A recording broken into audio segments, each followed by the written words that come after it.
ازيكم حبايبي؟ عاملين ايه؟ يا رب تكونوا بخير. النهارده زي ما انتم شايفين كده هنعمل مع بعض الصابون البلدي بطريقه سهله وبسيطه، وهنعمله من الزيت المستعمل يا حبايبي، وهيديني نتيجه هايله جدا. طبعا بينضف لي حاجات كتير، بينضف لي فوط المطبخ والبقع المستعصيه معايا، وبيحوش اصعب البقع، وبينضف الالمونيا وكل حاجه. طبعا هنا هنشوف الرغوه بتاعته يا حبايبي. انا معايا هنا شويه ميه، ومعايا سلكه كده او سفنجه يعني، ومعايا هنا طبعا الحتت دي يعني عشان اساوي حتت الصابون، فطلعت معايا حتت صغيره كده، فانا قلت اجربها معاكم وهنشوف الرغوه بتاعت الصابون بتاعنا شكلها ازاي. طبعا هنبل السفنجه دي يا حبايبي ميه، وهنعمل كده بالصابونه، وهنشوف كميه الرغاوي اللي هتعملها لنا. يعملها لنا الصابون بتاعنا كده يا حبايبي زي ما انتم شايفين. انا حابه اوريكم الرغوه اللي هيعملها الصابون معانا قبل ما نبدا الفيديو، عشان تتأكدوا من الوصفة بتاعتنا ناجحة 100%. طبعا دي كمية الرغاوي اللي عملها لنا الصابون بتاعنا يا حبايبي زي ما انتوا شايفين كده، وريحته جميلة وحاجة نظيفة انت عاملاها على ايديكي. طبعا يا حبايبي زي ما انتوا شايفين كمية الرغاوي بتاعت الصابون عاملة ايه، وبيحافظ يعني انا حاطه خل وكده معقم وليمون، بيحافظ على ايدينا يعني. ويلا بينا مع بعض يا حبايبي نشوف الطريقة هتتعمل ازاي. السلام عليكم ورحمة الله وبركاته. اللهم صل وسلم وبارك على سيدنا محمد وعلى آله وصحبه وسلم. ازيكم حبايبي؟ عاملين ايه؟ يا رب تكونوا بخير، وحشتوني كتير جدا. النهاردة يا حبايبي زي ما انتوا شايفين كده هنعمل مع بعض وصفة سهلة وبسيطة وبعيدة عن الأكل والوصفات بتاعة الأكل. هنعمل مع بعض يا حبايبي النهاردة الصابون البلدي بتاع زمان. طبعا بنستخدمه لاستخدامات كتيرة، زي مثلا بنغسل بيه فوط المطبخ، بيخليها زي الفل ونضيفة. ممكن لو عندك اي هدوم فيها اي بقعة مستعصية معاكي مش عاوزة تطلع في الغسالة، بنغسلها بالصابون اللي احنا هنعمله مع بعض يا حبايبي النهاردة. ليه استخدامات كتيرة، ممكن نغسل بيه الألمونيا بتخليها بتلمع زي الفل. طبعا يا حبايبي قبل ما نقول مع بعض المكونات، يا ريت يا حبايبي ما تنسونيش في اللايك، عشان اللايك دي مهمة جدا، بترفع الفيديو يا حبايبي وتخليه ينتشر كتير وناس كتيرة تتفرج عليه. ونسمي الله يا حبايبي ونقول مع بعض المكونات اللي معانا. طبعا الوصفه دي يا حبايبي لازم استخدم فيها معلقه خشب، واعمل في حاجات بلاستيك، ما اعملش في اي حاجه معدن يا حبايبي، عشان الصودا الكاويه بتتفاعل مع الحاجات دي. يلا بينا يا حبايبي نقول المقادير. معايا هنا يا حبايبي ربع كيلو ليمون، ومعايا هنا لترين الا ربع من الزيت، معايا هنا ازازه زيت من النظيف بتاع التموين. وهنا كنت بدل ما اكب الزيت اللي بيتبقى مني لما بقلي الحاجه ويسد لي الحوض ويعمل لي مشاكل، فبخزنه في ازاز كده زي ما انتم شايفين، وبعمل منه الصابون. تمام كده يا حبايبي، انا معايا لترين الا ربع من الزيت. عاوزه تستخدمي زيت مستعمل كله عادي برضه هيديكي نفس النتيجه. وما نستخدمش يا حبايبي زيت السمك، عشان يعني الزيت اللي بقلي بيه السمك يا ريت ما نستخدموش في عميل الصابون، عشان بيخلي الصابون بتاعي ليه ريحه وزفر. تمام كده، يبقى انا قلت معايا لترين الا ربع من الزيت، وربع كيلو ليمون، ومعايا هنا يا حبايبي كوبايه من الصودا الكاويه اللي هي حوالي ربع كيلو صودا كاويه.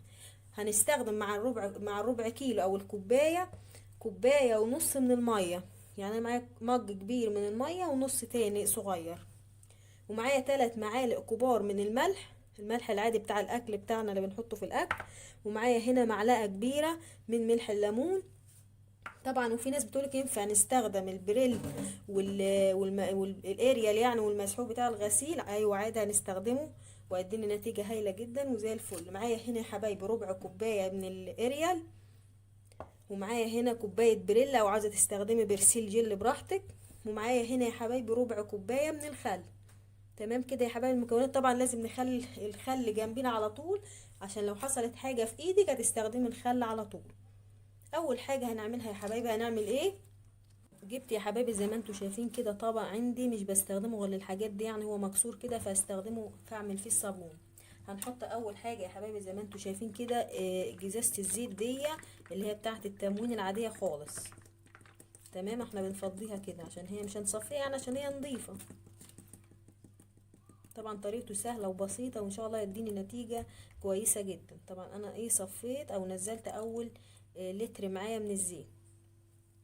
تمام كده يا حبايبي. وبعد كده هجيب الزيت المستعمل هصفيه واحطه على الزيت. طبعا المصفى ده انا مخصصاها يعني بصفي بيها الزيت اللي موجود معايا او اي زيت. هنصفيها كده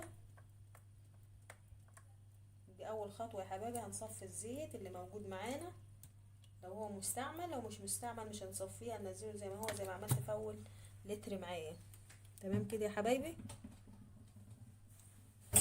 بعد كده يا حبايبي هنعمل ايه؟ هنحط 3 معالق كبار من الملح اللي هو بتاع الاكل بتاعنا، وهنحط معلقه كبيره من من قصدي ملح الليمون. لو انت مش حابه تستخدمي ملح ليمون براحتك، بس هو بيدي نتيجه كويسه يعني. وهحط يا حبايبي ربع كوبايه الخل، وهحط بريل مواعين عادي. نحاول ننزل كل الكميه اللي موجوده معانا. وهنحط يا حبايبي الاريال او مسحوق الغسيل اللي انت بتستخدميه، وهنقلبهم كويس. لازم نستخدم حاجه بلاستيك كده يا حبايبي زي ما انتم شايفين، وهنقلب كل المكونات اللي معانا دي. طريقته سهله وبسيطه، هنفضل نقلب فيها يا حبايبي لحد ما الخليط كله ده يندمج مع بعضيه. طبعا يا حبايبي هنفضل نقلب فيه لحد ما اتاكد ان كل حاجه اختلطت مع بعضيها. طبعا لو انت حابه تحط جليسرين على الصابون اللي موجود معاك هتحط، بس انا مش متوفر عندي يعني، فاحنا حطينا خل وهنحط ليمون عشان الخل ده معقم، والليمون برضو بيحافظ على البشره. بس لو في حد عنده حساسيه يعني من الليمون والحاجات دي ما يحطش. هفضل اقلب كده يا حبايبي لحد ما اخلط المكونات كلها مع بعض. طبعا يا حبايبي زي ما انتم شايفين كده انا قلبت فيها وهركنها على جنب دلوقتي. وهنعمل ايه يا حبايبي؟ هجيب الصودا. طبعا هلبس اول حاجه ماسك او كمامه. طبعا يا حبايبي زي ما انتم شايفين كده انا لبست دلوقتي الكمامه او الماسك عشان انا نفسي بيتعبني. وجبت هنا بوله هحط فيها يا حبايبي الصودا الكاويه. اول حاجه حطيتها الصودا الكاويه، تمام. واحط عليها الميه. طبعا ريحتها قويه جدا يا حبايبي، فلازم نلبس ماسك او كمامه. ولو ما عندكيش ماسك ولا كمامه هتعملي ايه؟ هتحط الطرحه كده على مناخيري. طبعا يا حبايبي هفضل اقلب في الصودا والميه اللي موجوده معايا لحد ما تدوب تماما. وبعد كده هعصر عليها الليمون يا حبايبي، او ممكن تغليه يعني. ممكن تحط كوبايه ونص من الميه دي وتحط فيها الليمون وتخليهم يغلوا مع بعض. طبعا شايفين البخار اللي طالع من الصودا الكاويه كده يا حبايبي، وريحتها فظيعه. لازم نلبس يا حبايبي ماسك. نفضل نقلب فيها كده لحد ما تدوب خالص. ولما اتاكد ان هي دابت تماما في الميه هعصر عليها الليمون. وبعد كده يا حبايبي هنحطهم على الزيت والحاجات اللي احنا حطيناها مع بعض، ونفضل نقلب فيها حوالي يعني ممكن تاخد معاك اليوم كله تقلبي في الصابون ده يعني، تروحي شويه وترجعي شويه. او لو عاوزه توفري على نفسك الوقت هتستخدمي المضرب بتاع البيض اللي احنا بنستخدمه في عمل الكيكه والحاجات دي. لو انت ما عندكيش مضرب هتفضلي تقلبي فيها يعني، تروحي تقلبي وترجعي تقلبي وترجعي. ممكن تاخد معاك اليوم كله. عشان يديني نتيجه لازم احرك فيه كتير الصابون. طبعا يا حبايبي انا حركت كده في الصودا وهي دابت خالص في الميه. هنعمل ايه يا حبايبي دلوقتي؟ هنعصر عليها الليمون. هجيب الليمون. طبعا انا معايا عصارة الليمون دي بتسهل عليا يعني عصر الليمون، وبعملها عشان البذر ما ينزلش ولا حاجه في الصابون بتاعي، فبعصرها كده. ممكن نحط برضو قشر الليمون مع الصودا.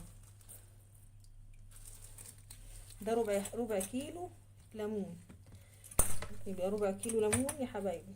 طبعا عصارة الليمون زي ما انتوا شايفين كده وقعت في البتاع سخنه جدا. نعصر كده يا حبايبي الليمون. طبعا لازم تكوني مهويه الدنيا حواليك يعني، لما تستخدمي الصودا الكاويه تبقى فاتحه شباك او حاجه، وتبعدي الاطفال عنك خالص وانت بتعملي الوصفه دي، عشان الاطفال في اطفال نفسها بيتعبها يعني، خطر على الاطفال. فلما نعمل يا حبايبي الوصفه دي نبعد الاطفال خالص. هكمل عصر الليمون وارجع لكم عشان ما اطولش عليكم. طبعا يا حبايبي زي ما انتوا شايفين كده انا عصرت الليمون، واحط القشر بتاع الليمون في الصودا عشان انا عاوزه الزيت اللي هيطلع من الليمون بيديني نتيجة كويسة في الصابون بتاعي. طبعا هي الصودا سخنة. هحط فيها قشر الليمون وهفضل اقلب فيه كده يا حبايبي. طبعا القشر الليمون بيتحرق من الصودا. شايفين لونه اتغير ازاي؟ هفضل اقلب فيه كده يا حبايبي، وبعدين هكبه على الزيت بتاعي، المكونات اللي احنا حطيناها مع بعض. اهم حاجه يا حبايبي في الوصفه بتاعتنا دي ان احنا نقلب في الحاجه كتير عشان تديني نتيجه كويسه والصابون يتقل معايا. اول ما احس ان الصابون بدأ يتقل معايا هروح جايبه صينيه او اي حاجه موجوده عندك وتحط فيها كيس وتروحوا كبه فيها الصابون وهتسيبيها في مكان متهوي، يعني ما نحطهاش في الشمس، عشان لو حطيتها في الشمس يا حبايبي الصابون هيسيح معايا وهيبوظ ومش هيبوظ خالص منه، مش هيبقى كويس يعني. فاحنا يا حبايبي هنفضل نقلب كده. طبعا شايفين لون الليمون اتغير ازاي، الليمون اتحرق من الصودا. هفضل اقلب لحد ما الصودا بتاعتي تبرد وبعدين هكبها على الخليط اللي موجود معايا. طبعا يا حبايبي زي ما انتم شايفين كده هنبدأ نكب الصودا اللي موجودة معانا على الخليط بتاعنا، وهصفي الليمون عشان البذر ما ينزلش في الصابون بتاعي بالشكل اللي انتم شايفينه ده. هخش اشيل الليمون ده هكبه وهرجع احط الباقيين احطه في الطبق اللي موجود معانا.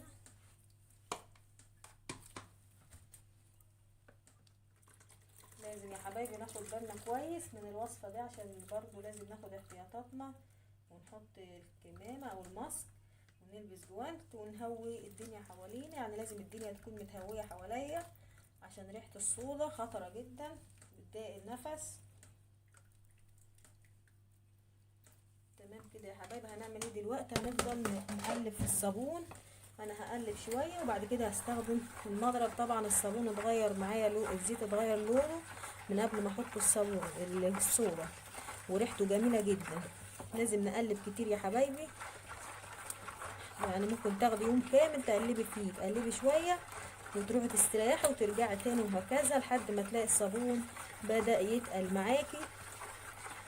انا هفضل اقلب شويه بالمعلقه الخشب دي وبعد كده هكمل بالمضرب بتاع البيض عشان ايدي ما تتعبنيش. طبعا انت لو ما عندكيش مضرب زي ما قلت تفضلي تقلبي فيه كده على طول لحد ما يتقل معاكي. تمام كده يا حبايبي. طبعا يا حبايبي انا فضلت اقلب فيه شويه ومعايا هنا المضرب بتاع البيض. طبعا الوقت الصودا ملهاش اي تأثير عشان استخدم المعدن عادي، طالما بردت خلاص هسيب المعلقه الخشب وهستخدم المضرب بتاع البيض. لو انت ما عندكيش هتستمر في التقليب يعني حوالي يوم كده تفضلي تقلبي فيه باستمرار، يعني مش باستمرار، تقلبي شويه وترجعي تعملي تاني عشان تريحي ايدك يعني. انا دلوقتي يا حبايبي هفصل عشان صوت المضرب وهرجع لكم تاني. حبايبي زي ما انتوا شايفين كده انا فضلت اضرب في الصابون بتاعي لحد ما تقل معايا بالقوام اللي انتوا شايفينه ده. قوامه جميل جدا. اهم حاجه في عمل الصابون بتاعنا عشان يديني نتيجه مضمونه ان احنا نخفق فيه كتير او نقلب فيه كتير بالمعلقه كده لو انت ما عندكيش مضرب. دلوقتي هنعمل ايه يا حبايبي؟ انا جبت اطباق كده يعني صغيره عندي وحطيت فيها كيس. ليه يا حبايبي نحط الكيس؟ عشان لما اجي اطلع الصابونه تطلع معايا بسهوله. واحط كده بالكبشه بالشكل اللي انتوا شايفينه كده، يا رب الصوره تكون واضحه. بكبشه كده واحط الصابون فيها كده. لازم خطوه الكيس ده عشان الصابون يطلع معايا بسهوله وما يتعبنيش لما ينشف. تمام كده يا حبايبي. انا حطيت في واحده كده والباقي هنحطه عند صينيه كده او صاج عندي، حطيت في كيس برضو وافضي بقيه الكميه كلها فيه. طبعا لون الصابون جميل معايا وريحته جميله خالص. وهنسيبه يا حبايبي زي ما ياخد يوم او يومين لحد ما ينشف خالص، يعني ما يبقاش ناشف خالص عشان نعرف نقطعه يعني. وهوريهولكوا طبعا، بس ما نحطوش في مكان في الشمس يا حبايبي لان لو حطيناه في الشمس هيسيح وهيبوظ مني. في مكان متهوي، هنحطه في مكان متهوي بس يكون بعيد عن الشمس. تمام كده يا حبايبي. نحاول نسويها كويس.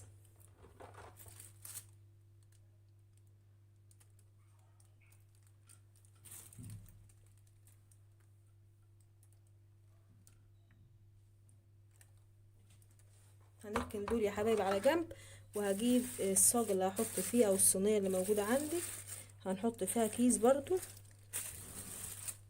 طبعا يا حبايبي زي ما انتوا شايفين كده انا جبت صاج عندي حطيت في كيس، او انت لو عندك صينيه تحط فيها، بس نحط الكيس يا حبايبي عشان لما اجي اطلع الصابون منها ما يبقاش لازق معايا وما يتفاعلش مع الصاج اللي موجود معايا. نحاول نظبط الدنيا كده وهفضي يا حبايبي الصابون كده بسم الله، وزي ما قلت لكم هنحطه في مكان متهوي بعيد عن الشمس يا حبايبي. هحاول افضي كل الكميه اللي موجوده معايا.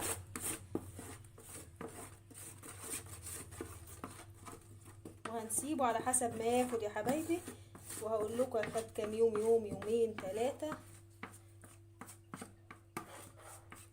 نفضي الكميه اللي معانا كويس بالشكل اللي احنا شايفينه ده.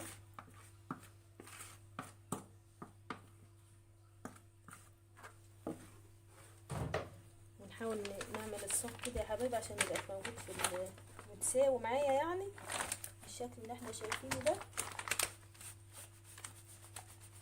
وهسيبه في مكان متهوي يا حبايبي، وهرجع لكم تاني وهنشوف النتيجة مع بعض، استنوني.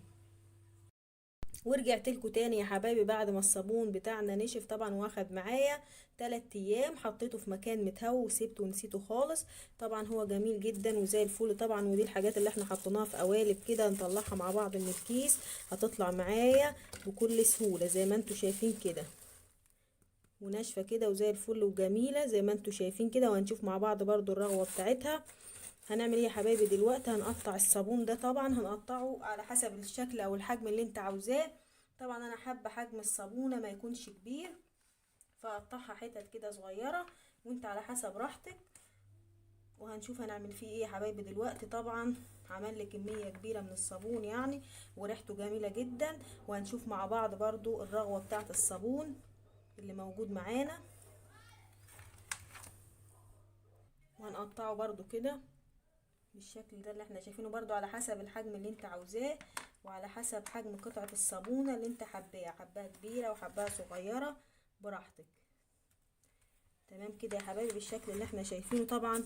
وعندي هنا كوباية، واي كوباية فيها اشكال كده هنطبعه كده بالشكل اللي احنا عاوزينه، بس ما نضغطش عليه قوي يعني يا حبايبي. طبعا اعطيني شكل جميل كأنه جاهز بالظبط. وهنشوف الرغوة بتاعته برضو يا حبايبي، رغوته جميلة جدا وريحته جميلة. وهنشوف كل حاجة مع بعض خطوة بخطوة. طب هنعمل ايه يا حبايبي بعد ما نقطع الصابون كده؟ هنركنه برضو لحد ما ينشف خالص. هو لسه ما نشفش خالص، انا حبيت اوريكم واحنا بنقطعه لازم نقطعه وهو طري شوية عشان نقدر نتحكم فيه. طبعا وبصمناه كده بالشكل اللي انتوا شايفينه، طبعا شكلها جميل جدا. وهنطلعها مع بعض. طبعا هنطلع الكيس كده يا حبايبي تطلع معايا بكل سهولة زي ما انتوا شايفين كده. طلعت معايا وناشفه كده، بس لسه هتكمل برضو تنشف تاني. ممكن نسويها برضو ونقطع حته كده صغيره على حسب حجم الصابونه اللي انت عاوزاه. لسه طبعا هتقعد معايا لحد ما تنشف خالص. انا هحاول احففها كده عشان يبقى شكلها حلو. وهنشوف مع بعض الرغوه بتاعت الصابونه يا حبايبي، شكلها جميل جدا. واتمنى ان انتوا تجربوا الوصفه دي وتعجبكم.